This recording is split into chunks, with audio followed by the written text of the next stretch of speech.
গত 24 জুন অস্ট্রেলিয়ার বিপক্ষে 15তম ওভারে বল করেছিলেন পেসার আশিদীপ সিং। সেই ওভারে বলে রিভার্স সুইং করেছিলেন ভারতীয় এই বাঁহাতি পেসার। নতুন বলে ইনিংসের 15তম ওভারেই রিভার্স সুইং কিভাবে করেছেন আশিদীপ সিং সেটি প্রশ্ন ইনজামুল হকের।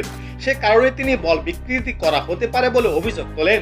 এ নিয়ে বেশি কিছু বলবেন না উল্লেখ করে রিভার্স সুইং নিয়ে নিজের মতো করেই ব্যাখ্যা দিয়েছেন ভারতীয় অধিনায়ক রোহিত শর্মা।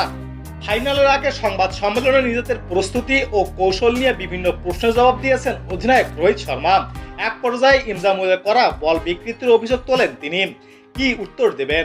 উত্তরে, আপনি যদি সূর্যের নিচে খেলেন উইকেট শুল্ক থাকে, কোনো কিছু ছাড়াই বল সুইং করে। সব দলে বলাররাই রিভার্স সুইং পাচ্ছে, শুধু আমাদের বলাররা নয়। মাঝে মধ্যে মাথা খাটানো উচিত।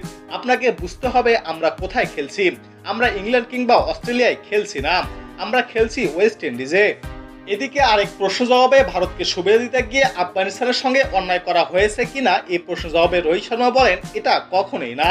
আফগানিস্তান এবারে অনেক ভালো খেলেছে। এছাড়াও ভারতীয় ক্রিকেট দলের সবার ভূয়সী প্রশংসা করেন অধিনায়ক রোহিত শর্মা। বলেন, ফাইনালে আমরাই কাপ নেব।